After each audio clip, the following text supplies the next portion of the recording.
कहते हैं साथियों कि कभी कभी हद से ज्यादा विश्वास करना भी खुद के लिए घातक साबित होता है। साथियों, एक परिवार बेहद हंसता खेलता परिवार रहता है। उस परिवार का पड़ोसी के साथ बेहद घनिष्ठता रहती है। पड़ोसी मुंबई में रहता था। कुछ दिनों के लिए घर आता है और दोनों परिवार मिलकर सकुशल काफी खुश थे। एक दूसरे के साथ प्रेम व्यवहार से बातें कर रहे थे। एक दूसरे के घर जाकर भोजन भी कर रहे थे। इसी दौरान एक लड़की जो घर से गायब हो जाती है। लड़की की उम्र 16 साल रहती है। घर से गायब होती है, लेकिन उसका कुछ अता पता नहीं चलता है। 5 साल बाद किसी तरीके से जब वह घर लौट कर पहुंचती है और जब अपनी कहानी घर वालों को बताती है तो एक माँ का रो रो कर बुरा हाल हो जाता है। तो नमस्कार साथियों, मैं विशु राय हाजिर हूँ एक ऐसी कहानी के साथ, एक ऐसी घटना के साथ जिसको सुनने के बाद आप भी हैरान रह जाएंगे, आप भी सोचने पर मजबूर हो जाएंगे।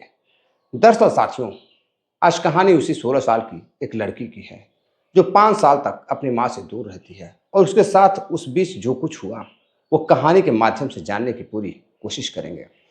दरअसल साथियों, मैं बात कर रहा हूँ झारखंड की, झारखंड के एक क्षेत्र की। झारखंड का रहने वाला एक परिवार, बेहद हंसता खेलता परिवार रहता है। परिवार में एक पिता जो घर का गार्जियन होता है, उसकी माँ और एक उसकी पत्नी और एकलौती लड़की रूबिका। रूबिका जो कि शादी के 5 साल बाद जन्म लेती है। घर में काफ़ी खुशियाँ रहती हैं, माँ बाप बिल्कुल खुश रहते हैं। इधर परिवार में खुशियाँ ही खुशियाँ थी, किसी बात की अब दिक्कत नहीं थी। 5 साल बाद एक बेटी घर में पैदा हुई थी। माँ बाप बेहद खुश थे। धीरे धीरे बेटी बड़ी होती गई, बेहद ही खूबसूरत बेटी। इधर पास में ही, पड़ोस में ही एक परिवार रहता था जो मुंबई रहता था। बेहद ही धनी परिवार, धनाढ़ परिवार। जब भी जरूरत पड़ती थी रूबिका के पिता उससे पैसे वगैरह लिया करते थे और दोनों में काफी घनिष्ठता थी। कुछ दिन बाद वो घर पर अपना छुट्टी लेकर जब आते हैं, छुट्टियों में समय बिताने के लिए बच्चों के साथ, तो बच्चों को वह पहले ही जब छुट्टियां खत्म होने वाली रहती है तो ट्रेन से अपने एक रिश्तेदार के साथ मुंबई भेज देते हैं। पत्नी और पति, जिनका नाम रहता है गजाला बानो और रहमत, दोनों घर पर रहते हैं। इधर शाम होती है। शाम को रूबिका के घर जाते हैं और कहते हैं आज का खाना तो हम आपके यहाँ ही खाएंगे। रूबिका की माँ कहती है ठीक है, कोई बात नहीं। रूबिका की माँ खाना बनाती है। खाना बनाने के बाद अब इधर गजाला बानो और रहमत को खाना परोसती है और बैठकर बातचीत करते हैं। गजाला बताती है कि कल हम तो चले जाएंगे। अब इधर रूबिका की माँ कहती है कि आप लोग कितने अच्छे हैं, कल चले जाएंगे, आप लोग इतने दिनों से थे, कुछ भी अच्छा नहीं लगेगा आपके जाने के बाद, चलिए फ़ोन पर बातें होती रहेंगी। तभी गजाला कहती है कि घूमने के लिए आप भी कभी मुंबई आइएगा, अब तो वहाँ अपना घर है, कोई दिक्कत नहीं है। दोनों परिवार बेहद खुश था, लेकिन गजाला काफ़ी नर्वस थी, उदास थी। उनका एक अच्छा पड़ोसी कल चला जाएगा। इधर देर रात होती है। रात होती है अगले दिन। गजाला बानो और उसका परिवार रूबिका के परिवार से मिलता है और कहता है कि बहन जी, अब हम लोग जा रहे हैं, घर का ख्याल रखिएगा, अब 5-6 महीने बाद हम लोग आएंगे। इधर परिवार चला जाता है। परिवार चला जाता है और फिर अगले दिन यानी कि 25 अगस्त साल 2011 रूबिका घर से पढ़ने के लिए निकलती है।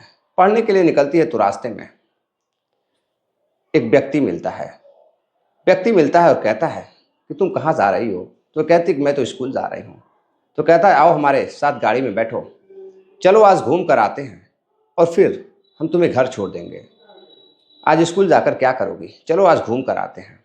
रूबिका उन दोनों लोगों के साथ कार में बैठ जाती है और जब कार में बैठ जाती है, कुछ दूर जाती है, खूब उसे फास्ट फूड वगैरह तमाम चीज़ें खिलाया जाता है, मॉल में ले जाकर बड़े शहर में घुमाया जाता है। रूबिका बेहद खुश नजर आ रही थी, लेकिन रूबिका के साथ जो आगे होने वाला था, रूबिका को नहीं पता था कि आगे क्या होने वाला है। जिस व्यक्ति के साथ वो विश्वास करके गई है, जिसे अपना समझ कर गई है, वो व्यक्ति उसके साथ आगे क्या करने वाला है। रूबिका बिल्कुल नादान थी, नाबालिग लड़की 16 साल उम्र। इधर जब शाम होती है तो कहती है कि आंटी अंकल चलिए घर चलते हैं, मेरी माँ इंतजार कर रही होगी। अब दोनों कहते हैं ठीक है चलो, मैं तुम्हें घर लेकर चलता हूँ। जैसे ही अंधेरा होता है, शाम हो जाती है, रात हो जाती है, रूबिका के घर वाले काफ़ी परेशान थे। रूबिका घर नहीं लौटती है। काफ़ी परेशान होने के बाद अब रूबिका के माता पिता आसपास के लोगों से पूछताछ करते हैं, रिश्तेदारों से पूछताछ करते हैं, लेकिन कहीं कुछ अता पता नहीं चल रहा था। इधर माँ का रो रो कर बुरा हाल था। 4 से 5 साल बाद एक बेटी घर में हुई थी। अब रूबिका की माँ कहती है न जाने मेरी बेटी कहाँ चली गई। अब वो लोग स्कूल जाते हैं, स्कूल जाकर पता करते हैं तो पता चलता है कि रूबिका तो आज स्कूल आई ही नहीं थी। अब रूबिका के घर वाले परेशान होते हैं और परेशान होकर फिर से पुलिस स्टेशन जाते हैं। वहाँ जाकर शिकायत दर्ज कराते हैं कि साहब मेरी बेटी सुबह घर से स्कूल जाने के लिए निकली थी, लेकिन उनका कुछ पता नहीं है। अब इधर परिवार बेहद परेशान था। पुलिस भी जांच पड़ताल करती है लेकिन कुछ पता नहीं चलता है। अब पुलिस कहीं ना कहीं लापरवाही करती है और फिर 3 से 4 दिन बीत जाते हैं, 5 दिन बीत जाते हैं, रूबिका का कुछ पता नहीं था। इधर परिवार अब काफ़ी परेशान था, अपने स्तर पर खोजबीन कर रहा था, लेकिन रूबिका मिलने का नाम नहीं ले रही थी। और इधर रूबिका जिसके साथ गई थी, जब वो शाम को उनके साथ घर लौटती है तो वो घर नहीं पहुंचती है। जब उसकी आंख खुलती है खाना खाने के बाद कार में, तो उसकी आंख सीधे मुंबई में जाकर खुलती है। मुंबई के एक कमरे पर जब उसकी आंख खुलती है तो वो देखती है कि मैं तो कहीं और हूँ। वह पूछती है कि आंटी अंकल मेरे माँ कहाँ है, मेरी पिता कहाँ है, मेरे माँ बाप कहाँ पर हैं। अब वो कहते हैं कि देखो तुम बहुत दूर आ चुकी हो और तुम इतनी दूर आ चुकी हो कि तुम अब घर नहीं लौट सकती हो। अब जैसा हम कहते हैं वैसा करो, अगर तुम इधर उधर की बात करने की कोशिश की या शोर मचाने की कोशिश की तो हम तुम्हारे माँ बाप को मार डालेंगे। इधर रूबिका रोने लगती है, अपने माँ बाप से बेहद प्यार करती थी।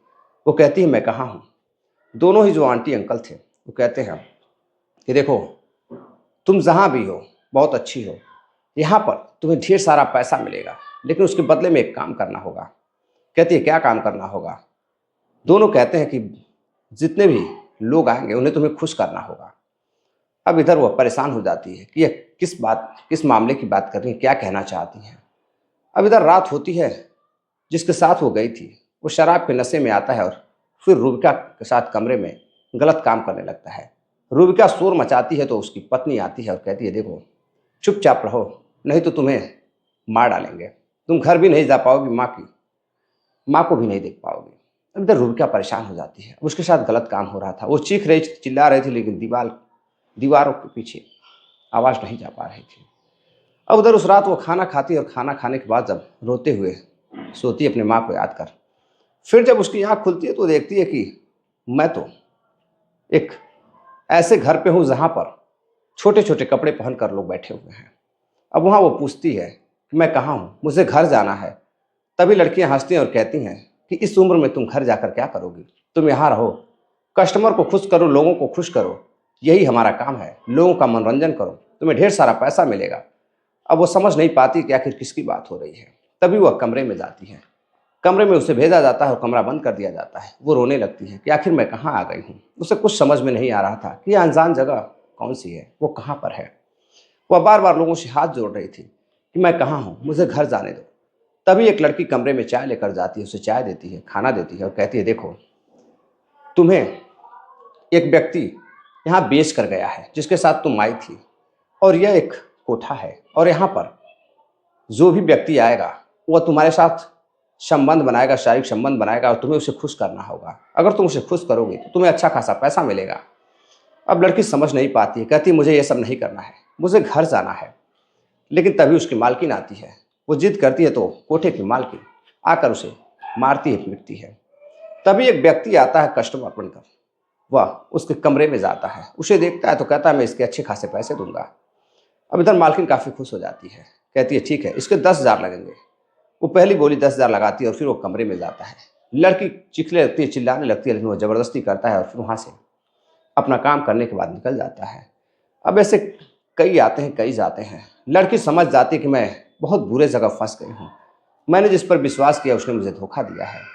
काश मैं उस व्यक्ति के साथ, उस अंकल आंटी के साथ नहीं आती तो आज मैं यहाँ तक नहीं पहुँचती। अब वो परेशान होकर रोने लगती है, घुट घुट कर रोती है और कहती है, एक लड़की से अपनी दोस्त बनाती है और उसे कहती है कि काश मैं यहाँ से निकल जाती, कोई तो रास्ता होगा। वो कहती है कोई रास्ता नहीं है, यहाँ सब मिले हुए हैं, तुम कहीं नहीं जा सकती हो। अगर भागने की कोशिश की तो तुम्हें मार डाला जाएगा। वो डर जाती है।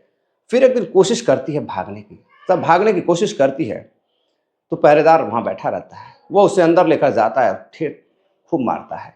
इधर मालकिन आती है तो लोहे गर्म कर उसे दागती है, उसे जलाती है। अब वो डर जाती है। अब वो धीरे धीरे 3 साल वहाँ गुजार देती है।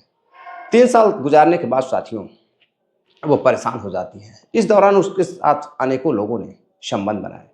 अब वो परेशान हो जाती है कि आखिर वो घर कैसे जाएगी, अपने माँ के पास कैसे जाएगी। बेहद परेशान होने लगती है। तभी एक बुजुर्ग व्यक्ति, लगभग 55 से 60 साल का व्यक्ति, वो वहाँ कोठे पर पहुँचता है और वो कहता है कि यहाँ की जो सबसे खूबसूरत लड़की है उसे मुझे दिलाओ। अब वो कहती है उसके ज़्यादा पैसे लगेंगे। बुजुर्ग व्यक्ति कहता है पहले उसे बुलाओ, मैं देखना चाहता हूँ, कोई नई लड़की हो तो बताओ।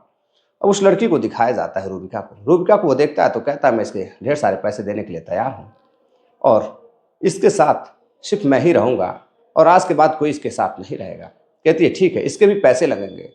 अब उसके भी पैसे देने के लिए तैयार हो जाता है और फिर रूबिका के साथ वो बुजुर्ग व्यक्ति उसके पास जाता है। कमरे में रूबिका चीखती है, चिल्लाती है, कहती है आप मेरे पिता समान हैं, आप मुझे छोड़ दीजिए। एक काम करिए कि आप मुझे बाहर निकाल दीजिए, मुझे मेरे माँ के पास जाना है, बहुत याद आ रही है, न जाने मेरी माँ कैसी होगी। इधर साथ ही उसकी माँ अब आश छोड़ चुकी थी कि उसकी बेटी भी मिलेगी। इधर प्रशासन भी अब खामोश थी, फाइलें धूल फाक रही थी, कुछ भी पता नहीं था। पिता भी परेशान था और माँ अपनी बेटी को आए दिन याद कर रोया करती थी। लेकिन तभी एक दिन बुजुर्ग जब उसकी आंसुओं को देखता है तो सोचता है कि क्यों ना इसे अपने घर लेकर चला जाए। यह मेरे घर रहेगी तो काम धाम करेगी और अपना भी वह जो काम है वो करता रहेगा, उसके साथ अनैतिक कार्य करता रहेगा। अब इसलिए वह फिर से कोठे पर जाता है और कोठे पर जाने के बाद वहाँ पर कोठे के मालकिन से कहता है कि देखो, तुम्हें जितने पैसे चाहिए तुम बताओ, तुम बोली लगाओ, मैं इस लड़की को अपने साथ लेकर जाना चाहता हूँ, मैं इसे दुल्हन बनाकर रखना चाहता हूँ। कोठे की मालकिन कहती है इसके 10 लाख लगेंगे, क्या तुम दे पाओगे? बुजुर्ग कहता है हाँ मैं दे दूंगा। बुजुर्ग 10 लाख रुपए देता है और फिर लड़की को अपने साथ लेकर अपने कमरे पर जाता है। कमरे पर जाता है जहाँ वह अकेला ही रहता था। उस कमरे पर सिर्फ वही बुजुर्ग जिसका नाम प्रेमचंद्र रहता है। अब वह बुजुर्ग व्यक्ति उस लड़की को लेकर जाता है, अंदर ताला बंद कर देता है, कैमरा लगा देता है और सब कुछ अपने फ़ोन पर देखता रहता। अंदर उस लड़की से कहता है देखो, यहाँ से तुम भागने की कोशिश मत करना, तुम भाग नहीं सकती हो, अगर भागने की कोशिश की तो तुम मारी जाओगी। इधर जो कोठे की मालकिन रहती है वो कहती है लड़की तुम्हारे घर से कहीं जानी नहीं चाहिए, मैं हर रोज़ देखने आऊँगी। हर रोज़ कोई ना कोई उसका आदमी आता था, उस लड़की से मिलता था और जाता था। इधर लड़की के साथ अनैतिक कार्य वो करता रहा। कुछ दिन गुजरता है, लड़की भागने की कोशिश करती है, लेकिन जब भी वो भागने की कोशिश करती है तो घर के बाहर नहीं जा पाती थी। एक दिन समय गुजरता है, वह सोचती है कि आखिर कैसे वह कब यहाँ से निकलेगी और कब वो अपनी माँ के पास पहुँचेगी। तभी जो बुजुर्ग व्यक्ति रहता है वह अक्सर कर कमरे में उसे ताले में बंद करता था और ऐसी जगह रखता था, ऐसे तरीके से रखता था कि उसकी आवाज़ भी कहीं नहीं जा सकती थी। किसी को कानों कान पता भी नहीं चलता था। लोगों को लगता कि शायद उसकी बेटी होगी, कुछ लोगों को लगता कि काम करने वाली होगी, और वहाँ पर अकेले ही उस लड़की को रखता था। इधर साथियों समय गुजरता है। एक दिन लड़की धीरे धीरे समय बीतता है, 12 गुजर जाता है, साल 2013 गुजर जाता है, 14 गुजर जाता है और 15 आ जाता है। साल 2015 लड़की के लिए वह दिन जो उसके लिए खुशियों से कम नहीं था। लड़की ने जितना झेला था उतना तो उसने कष्ट किया ही था।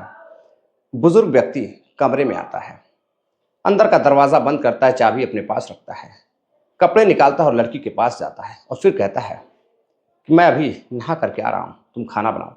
लड़की खाना बनाने लगती है और जैसे बुजुर्ग नहाने के लिए जाता है, लड़की वहाँ से समय पा जाती है, क्योंकि हर बार बुजुर्ग कमरे में बंद करके कोई भी काम करता था। कभी कभी लड़की के हाथ पैर भी बांध दिया करता था। अब वहाँ से वह लड़की जैसे ही वो बाथरूम में जाता है उसका दरवाज़ा बाहर से बंद कर देती है। वो चिल्लाने लगता है, चीखने लगता है कि दरवाज़ा खोलो, नहीं तो हमसे बुरा कोई नहीं होगा। लड़की चुपचाप वहाँ से दरवाज़ा खोलती है और चाबी निकालती है, लॉक खोलती है और वहाँ से वो भाग जाती है और सीधे भागकर पुलिस स्टेशन पहुँचती है। वहाँ पहुँचने के बाद लड़की बताती है साहब मुझे बचा लीजिए, मेरे साथ एक बुजुर्ग व्यक्ति है जो मेरे साथ अनैतिक कार्य करता है। पुलिस को सारी बात बताती है। पुलिस पूछती है तुम कहाँ की रहने वाली हो, तो बताती है मैं झारखंड के, अपने गांव का नाम बताती है। तभी पुलिस उस गांव के आसपास जो पुलिस स्टेशन रहता है वहाँ फ़ोन करती है। फ़ोन कर पता करती है तो पता चलता है कि हाँ, एक लड़की रूबिका जो 4 साल पहले गायब हो चुकी थी। अब उसकी माँ को पुलिस जाकर उसकी माँ से और उस लड़की से बातचीत कराती है। लड़की बातचीत करती है। बातचीत करने के बाद पुलिस कहती है कि काम करो, तुम यहाँ आ जाओ, तुम्हारी बेटी बिल्कुल सेफ है। और फिर रूबिका की माँ और पिता जैसे ही पता चलता है कि उनकी बेटी मिल चुकी है, वो बेहद खुश रहते हैं। अपनी बेटी को लेने के लिए मुंबई पहुँचते हैं। लेकिन इधर पुलिस जांच पड़ताल करती कि आखिर तुम यहाँ तक पहुँची कैसे। जब माँ पहुँचती है, पिता पहुँचता है तो पूछता है बेटी तुम यहाँ तक कहाँ कैसे आई हो। अपनी माँ को और अपने पिता को देखकर रूबिका पहले तो जी भर कर रोती है, गले लगाती है और कहती है माँ, मैं यहाँ अपनों पर विश्वास करके आई थी और मैं यहाँ ठोकरें खा रही हूँ। मेरे साथ जो कुछ हुआ है ये तो तुम पूछना ही मत। पुलिस के सामने वो सारी बात बताती है। उधर कोठे की जो मालकिन रहती है वो फरार हो जाती है। जैसे ही उसे पता चलता है कि पुलिस के पास वो लड़की पहुंच गई है, वो फरार हो जाती है। उसके अनेकों लोग पुलिस के लिए काम करते थे। अब इधर जो बुजुर्ग रहता है प्रेमचंद, वो गिरफ्तार होता है। गिरफ्तार कर एक लड़की के शोषण, जबरदस्ती शोषण के आरोप में उसे जेल भेज दिया जाता है। लेकिन फिर माँ पूछती है कि रूबिका तुम्हें यहाँ तक लाने में किसका हाथ है, तुम कैसे यहाँ तक पहुँची। तभी वो कहती है कि माँ, जो तुम्हारी सबसे खास थी, जो तुम्हारी चहेती थी, जिसे तुमने उस रात खाना बनाकर खिलाया था और बहन कहा था, उसी आंटी ने, उसी गजाला बानो ने और उसके पति ने मुझे यहाँ तक पहुँचाने में काम किया। गजाला बानो और रहमत, उसी आंटी अंकल ने मुझे रास्ते में मिले और जब मैं बोली कि आप लोग तो कल चले गए थे, तो उन्होंने कहा कि मेरी ट्रेन छूट गई थी, चलो हम भी अभी घर चल रहे हैं, चलो अभी घूमने के लिए जा रहे हैं, घूम कर आते हैं, तो फिर तुम्हें घर छोड़ देंगे। और मैं विश्वास करके उनके साथ चली गई और फिर यहाँ तक उन लोगों ने मुझे कैसे पहुँचाया मुझे कुछ भी पता नहीं है। शायद मुझे नींद की गोलियाँ दी गई थी, मैं बेहोशी की हालत में थी और उस अंकल ने भी मेरे साथ गलत काम किया। इधर पुलिस जांच पड़ताल करती है और फिर उनके नंबर को रूबिका की माँ देती है और फिर पुलिस उसके नंबर को ट्रेस कर, लोकेशन को ट्रेस कर दोनों को गिरफ्तार करती है और गिरफ्तार कर जेल भेज देती है। साथियों, जब ये घटना लोगों के सामने आती है तो लोग हैरान रह जाते हैं कि आखिर किस पर विश्वास किया जाए। कभी एक पत्नी पति को मरवा देती है तो पति पत्नी को मरवा दे रहा है, तो कभी जिंदा ही दफन कर दिया जा रहा है, तो कभी कोई पड़ोसी अपने बच्ची को मार दे रहा है, तो कभी किसी बच्ची को ले जाकर बेच दिया जा रहा है। साथियों, ज़रूरत है सतर्क रहने की, जागरूक रहने की। इस घटना को ज़्यादा से ज़्यादा शेयर करिएगा। मुझे ये घटना काफ़ी अच्छी लगी। मुझे लगा कि आप लोगों को ये कहानी सुननी चाहिए, तो मैं आप लोगों के लिए कहानी लेकर आया। इस घटना पर अपना कमेंट आप ज़रूर करिएगा, अपनी राय ज़रूर दीजिएगा। मिलते हैं एक और नई कहानी के साथ, तब तक के लिए जय हिंद, नमस्कार।